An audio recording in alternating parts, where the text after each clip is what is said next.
Olá pessoal, tudo bem?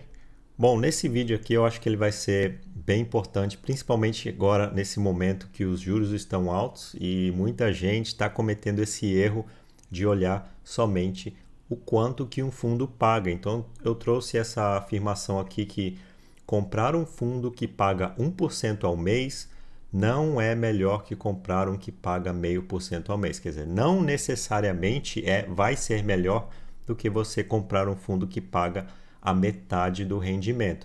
Por quê? Vamos dar uma olhada aqui rapidinho, só para uma introdução. Eu sei que muita gente ainda não conhece. Eu peguei aqui os fundos, os maiores fundos de recebíveis imobiliários. O que seriam esses recebíveis imobiliários? São dívidas, né? Um fundo de dívida. Esse fundo ele empresta um dinheiro e ele vai receber esses juros. É que no caso de um fundo imobiliário são dívidas somente do setor imobiliário. Então eu peguei aqui os maiores fundos, ok? Tem aqui o Canip, KNCR, o IRDM, CPTS, HCTR, MXRF, ok? Tem aqui os maiores fundos em ordem, ok? Então aqui tem o quanto que cada um paga ao mês, 1,34% ao mês, o Canip, 0,83% o Kinea, o KNCR. Agora os outros aqui, ó, todos aqui de 1% para cima, 1%, 1,15% ao mês. Aí você olha isso, você pensa, poxa, eu vou comprar um fundo desse aqui, de recebíveis, de dívidas. Para que eu vou comprar um fundo que vai me pagar metade disso, 0,5%, 0,6% ao mês? Se eu posso comprar um desse que vai me pagar muito mais. Então, no caso aqui, ó, por exemplo, só um exemplo, viu? O Canip, se você... A cota dele custa R$ 101,67 no momento. Então, com 100 cotas, você teria que desembolsar R$ 10.167 para comprar essas 100 cotas. E você receberia aí R$ 136 por mês. Isso porque agora ele pagou um pouquinho menos aqui, ó, né? Em janeiro ele pagou R$ 1,36. Agora lá em dezembro ele pagou R$ 1,50, novembro R$ 1,50. Então você teria recebido R$ 150, em novembro R$ 150, em outubro R$ 140. Então, assim, vou demonstrar aqui para vocês de uma forma bem simples, ok? Por que que vocês têm que tomar cuidado com esses rendimentos altos aqui? Não quer dizer, eu não estou falando que os fundos sejam ruins, não é isso. É uma característica dos fundos de papel, os fundos de dívidas. Agora vamos olhar aqui um outro fundo. É só um exemplo, viu? Eu estou usando esses fundos somente como exemplo. Não estou fazendo nenhuma recomendação aqui. Por exemplo, o ALZR é um fundo que tem vários imóveis. Tem galpões, tem lajes corporativas. Bom, aqui tem apenas alguns exemplos dos imóveis do ALZR. Bom, e o ALZR está pagando 0,64% ao mês. Então, muita gente vai nessa ideia de que eu não vou comprar esse fundo para receber 0,64% ao mês. Então, aqui que está o maior erro das pessoas. Não é que fundo A, fundo B seja bom, seja ruim. O problema está na análise simplista que as pessoas fazem. Por exemplo, as pessoas olham isso aqui simplesmente, ó, o ALZR ele custa hoje R$ 112,90. Então, para você comprar 100 cotas dele, você precisaria R$ 11.129 para receber somente R$ 72,54 por mês. Né? Aqui, ó, o outro mês você receberia R$ 74. Então, é isso que a maioria das pessoas, essa análise simplista simplesmente que as pessoas fazem.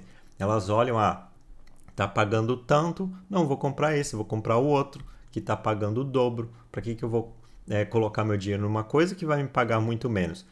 Só que aí eu resolvi fazer justamente esse cálculo para a gente saber como que funcionam os fundos de imóveis físicos, no caso os fundos de tijolos, contra os fundos de dívidas, os fundos de papéis, que a gente chama de fundo de papel, é um fundo de dívida. Então, nessa simulação aqui, eu vou explicar de forma bem simplificada. Isso não reflete exatamente a realidade, mas para vocês entenderem como que funciona a lógica de um fundo de tijolo, que seria aquele exemplo, por exemplo, do ALZR que eu dei ali, e como funciona o fundo de papel, que é um fundo de dívida, ok? Então vamos olhar aqui, ó, de forma bem simplificada. Vamos imaginar que a gente tem um fundo imobiliário que tem apenas um imóvel. um imóvel só. E esse imóvel custa R$ 1 milhão. Esse imóvel está dentro do fundo. E esse imóvel de 1 milhão, ele paga um aluguel de R$ 5 mil para o fundo. Então, se você for fazer essa conta, ó, o imóvel custa 1 milhão, ele paga 5 mil reais por mês, isso quer dizer 0,5% ao mês. Então, o fundo está recebendo 0,5% ao mês. Então, ao ano, ao final de um ano, esse inquilino vai pagar 60 mil reais. Quer dizer, o fundo imobiliário vai receber 60 mil reais, que seriam 5 mil reais por mês. Agora, vamos olhar aqui. Ó. Se fosse um fundo, sendo um fundo imobiliário, provavelmente a cota, vamos dizer que a cota desse fundo estaria sendo negociada a 100 reais. Okay? O valor da cota a gente não tem como dizer quanto que ela vai custar no mercado, porque isso depende de quem está comprando, de quem está vendendo. Mas vamos simplificar as coisas, simplificar bastante, ok? Digamos que essa cota custe 100 reais e ela pague 50 centavos por mês, ok? Então você comprou uma cota, essa cota paga 50 centavos por mês. E aí você passou um ano recebendo ali os 50 centavos por mês. Mas digamos que você comprou 100 cotas desse fundo. Então, 100 cotas desse fundo a 100 reais, 10 mil reais. Então, você vai receber por mês, quanto que você vai receber? 50 reais por mês, ok? Porque 0,5% de 10 mil é 50 reais. Então, no período de um ano, nos 12 meses, você vai receber 600 reais nesse fundo, certo? Então, eu coloquei aqui, ó, a inflação, eu coloquei 6% ao ano. Para simplificar bastante. Eu estou simplificando bastante só para vocês terem a ideia de como que isso funciona. Então, esse aqui é um fundo de tijolo. 6% ao ano, constante durante 10 anos. Digamos que a inflação não mudou, ok? Nada mudou, é tudo constante. 6% ao ano. Então, o que acontece no ano 2? No ano 2, esse imóvel, provavelmente, ok? Ele vai subir de acordo com a inflação. O preço do imóvel tende a acompanhar a inflação. Nada é garantido, lógico, mas vamos dizer que esse imóvel ele se valorizou 6% de um ano para o outro, por causa que a inflação foi 6%. Então, no ano 2, esse imóvel não custa mais 1 milhão, ele já custa 1 milhão e 60 mil. E também o aluguel ele foi corrigido pela inflação do período. A inflação do ano 1 foi de 6% ao ano. Então, o fundo vai lá e corrige o aluguel. Então, o aluguel agora, no ano 2, não é mais 5 mil reais por mês. O aluguel é 5.300 reais por mês, que, de acordo com o valor do imóvel, continuam sendo 0,5% ao mês, ok? Só que você comprou 100 cotas, certo? A 100 reais, ok? Então, vamos olhar aqui, ó. A cota subiu para R$ 106 reais, ok? Por que a cota subiu? Porque o valor do imóvel subiu. Então, a cota de um fundo de tijolo, ok? Ele tende a acompanhar o valor patrimonial dos imóveis. Tende a acompanhar. Claro que isso, na realidade, nem sempre vai ter momentos que isso vai fugir. Mas vamos simplificar aqui. Por quê? Porque se você vender esse imóvel, ó, esse imóvel hoje, no ano 2, ele vale 1 milhão e 60 mil. Se você vender esse imóvel pelo preço que ele vale, você vai ter que devolver R$ 106 reais para as pessoas. Então, no ano 2, esse imóvel subiu para 1 milhão e 60 mil. Então, a cota também se valorizou. Foi para R$ 106 reais. E como o aluguel foi corrigido para cima, também por 6% a mais, então o seu rendimento subiu para 0,53 centavos, ok?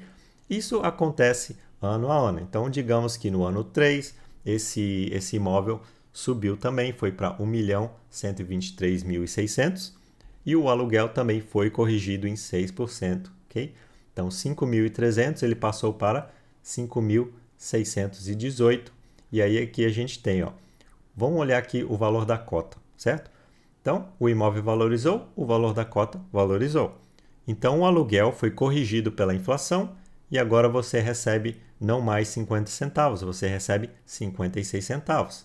E aí no ano 4, o imóvel passou para 1.191.000, o aluguel subiu para 5.955 e aí a cota foi para R$ 119 reais, e o rendimento, ok, ficou em 60 centavos.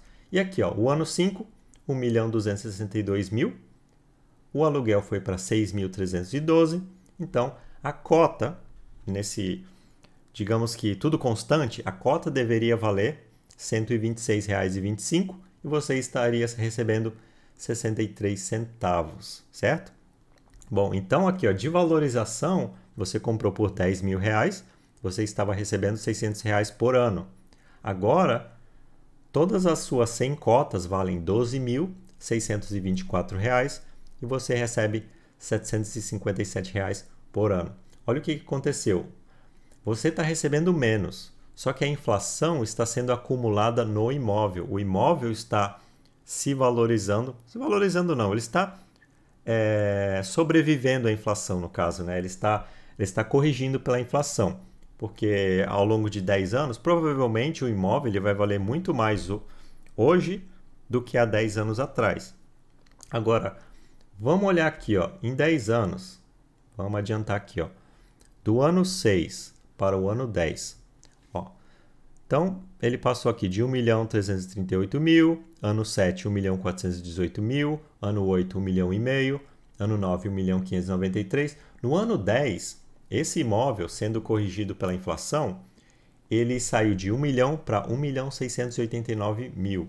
E o aluguel também foi corrigido durante esse período, ano após ano. Então, com uma inflação constante de 6% ao ano, esse aluguel que custava lá há 10 anos atrás R$ 5.000 para um inquilino, agora ele custa R$ 8.447, que continuam representando 0,5% ao mês, ok? Só que você comprou lá a cota a R$ 100. Então hoje essa cota, em teoria, valeria R$ 168,95 e você estaria recebendo 84 centavos, ok? Por cota, certo?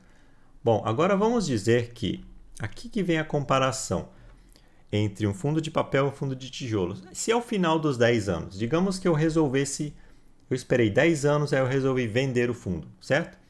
Bom, somando as minhas 100 cotas, eu teria R$ 16.894, certo? Que eu vendi todas as minhas 100 cotas nesse valor aqui de R$ 168. Agora, quanto que eu recebi durante esses 10 anos? Durante esses 10 anos eu recebi R$ 7.908. Claro que eu tenho que descontar uma DARF aqui, eu tenho que pagar uma DARF porque eu vendi com lucro. Então eu tenho que tirar, ó, meu lucro foi R$ 6.894, porque eu comprei a 10.000, vendi a 16.000. Então eu vou abater a DARF daqui. Foi uma DARF de R$ 1.378,96. Então eu tive que pagar imposto, certo? Sobre esse lucro que eu tive. Então, descontando o imposto, no final de 10 anos eu teria R$ 23.424 em um fundo de tijolo, certo? Agora eu vou mostrar para vocês por que você ganhar o dobro não necessariamente vai fazer com que você tenha mais dinheiro daqui a 10 anos. Porque às vezes isso parece ser meio que uma ilusão, ok? Claro que nada é garantido, certo? Mas vamos olhar o que acontece com o fundo de papel. Mesma coisa, ok? O fundo de papel nada mais é do que uma dívida. Então vamos dizer que esse fundo aqui, certo? É um fundo que tem apenas um devedor. Então esse fundo fez um CRI, que é um certificado de recebíveis imobiliários, e ele emprestou 1 milhão para alguém, não importa quem. Ele emprestou 1 milhão para uma empresa que vai construir, sei lá, um imóvel. Então ele emprestou esse dinheiro. Então, mesma coisa da outra situação. Temos inflação de 6% ao ano constante. Então, no ano 1, a gente tem aqui, ó, o que é essa dívida? Essa dívida eu vou emprestar um dinheiro e aí qual vai ser a taxa de retorno? Né? Quanto que eu vou cobrar de juros desse empréstimo? Vai ser IPCA mais 6% ao ano. Okay? IPCA é basicamente o que? A inflação do período mais 6%, certo? Então, a inflação estava em 6%. Né? Foi 6% ao ano. Então, eu vou cobrar 6% mais 6%. Então, eu vou estar cobrando 12% ao ano, certo? Desse meu devedor. Então, eu tenho lá um CRI, uma dívida de R$ 1 milhão, e esse devedor tem que me pagar R$ 10.000 por mês, certo? Que equivalem a R$ 120.000 por ano, que equivalem a 12% ao ano. Então, isso dentro de um fundo seria, eu tenho aqui ó, R$100 a cota, certo? R$100 a cota e eu recebo R$1 porque esse meu devedor, certo? Ele me paga 1% ao mês, certo? Ok? Bom, então vamos lá. Eu tenho essa cota R$100, eu recebo 1% ao mês. Bom, ótimo. Se eu tenho 100 cotas, eu gastei R$10.000, só que eu recebo, certo? Eu recebo R$100 por mês, ou R$1.200 por ano. Só que um fundo de papel, o que acontece com ele? A cota dele não se valoriza ao longo do tempo. Por quê? Porque você está recebendo toda a inflação e mais a correção aqui, ó, mais os juros, certo? Então a cota não se valoriza, ela não tem motivos para subir, porque não é um imóvel que está dentro do fundo que ao longo do tempo ele vai se valorizando. Então é simplesmente uma dívida, é como você ter um dinheiro lá na poupança, certo? O dinheiro que você colocou, você vai recebendo ali os rendimentos todo mês, né? Mas não tem uma cota que valoriza, é simplesmente uma dívida. Então, basicamente é isso que acontece no fundo de papel, né? Digamos que tudo se mantenha constante. Bom, nesse fundo aqui não vai mudar nada. Você emprestou 1 milhão e pronto, e você vai recebendo esses juros, certo? Então aqui, ó, ao longo de tudo constante, então a cota R$100, não, nada muda. Ao longo de 10 anos, o que aconteceu? Você passou 10 anos com esse fundo de papel e, em teoria, essa cota deveria continuar valendo R$100, porque é o preço lá da dívida. Só que você foi recebendo todo mês, ó, 1% ao mês. Então, vamos fazer essa conta aqui. Se eu resolvesse, no final de 10 anos, vender todas as minhas cotas, e aí uma coisa também, o rendimento é isento, certo? No outro fundo aqui, ó, no fundo de tijolo, como eu vendi as cotas mais caras, eu tive que pagar 20% sobre o meu lucro, ok? Então eu tive que pagar imposto de renda de 20% sobre o lucro. Agora, no fundo de papel, eu estou recebendo tudo isso, o quê? Sem pagar imposto, porque nesse momento o rendimento é isento. Então vamos olhar aqui, ó. Se eu vendesse minhas cotas, em teoria, certo? Um fundo de papel, de dívida, as cotas não se valorizam. Então, se eu comprei por R$100, digamos que eu vendi também por R$100 10 anos depois. Então, eu tinha R$10.000, eu continuo tendo R$10.000. Então, eu não tive lucro na operação. Quer dizer que eu não preciso pagar DARF, eu não preciso pagar imposto. Só que ao longo desse tempo, eu recebi muito mais dinheiro do que um fundo de tijolo. Se você olhar aqui, ó, no fundo de tijolo, ao longo dos 10 anos, nessa simulação, eu recebi R$7.908. E no fundo de papel, durante os 10 anos, eu recebi R$12.000 isentos de imposto. Só que se a gente soma isso, é um total de R$22.000. Então você vê aqui, ó, o fundo de tijolo, mesmo pagando imposto, eu recebi R$23.424 ao longo de 10 anos. Quer dizer, meu investimento lá meu investimento de 10 mil se transformou em 23.424.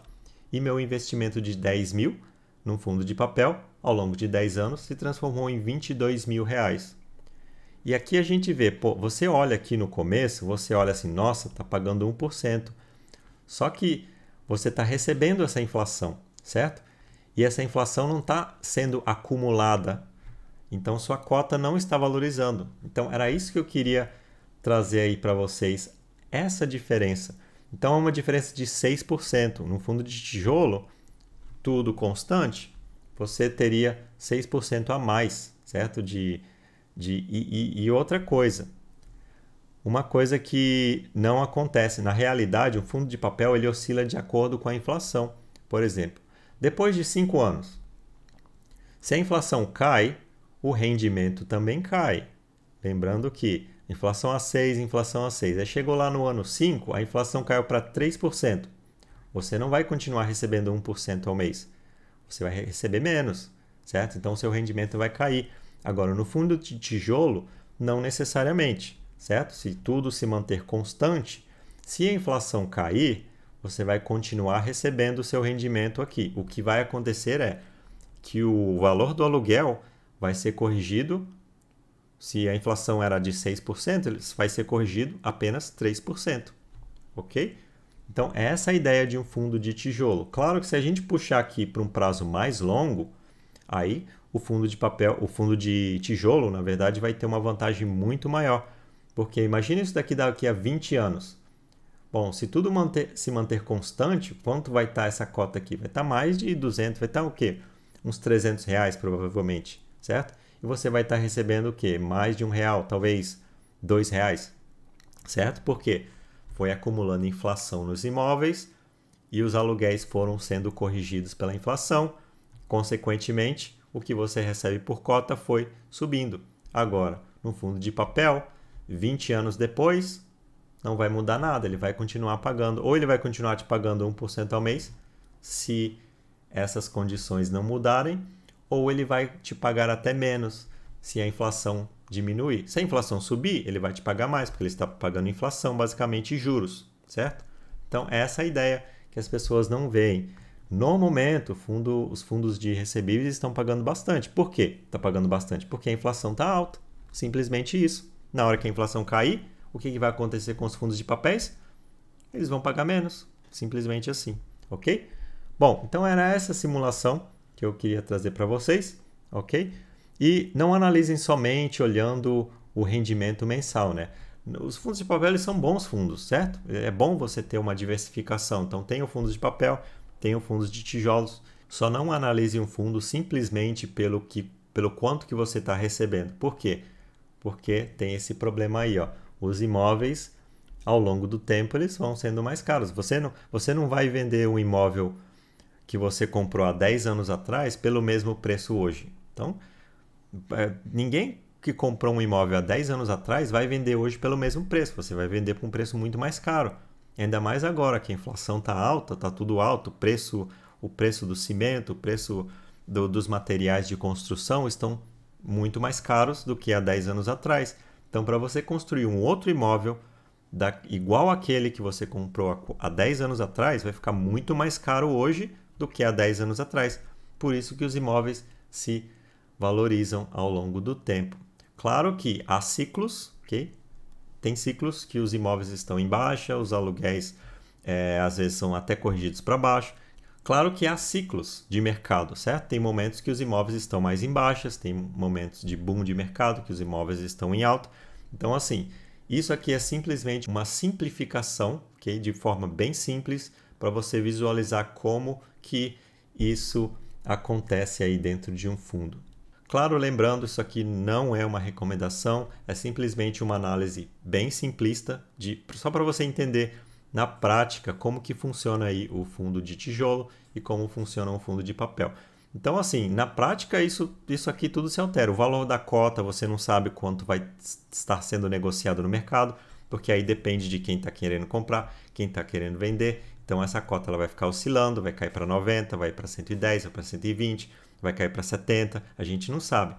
E outra coisa que acontece, os fundos normalmente não têm apenas um imóvel, então eles vão ter 2 imóveis, contratos diferentes, contratos com reajustes diferentes, vão ter 3, 4 imóveis, e aí a gente começa a complicar um pouquinho mais. Mas se a gente fosse simplificar, seria isso, de forma bem básica, ok?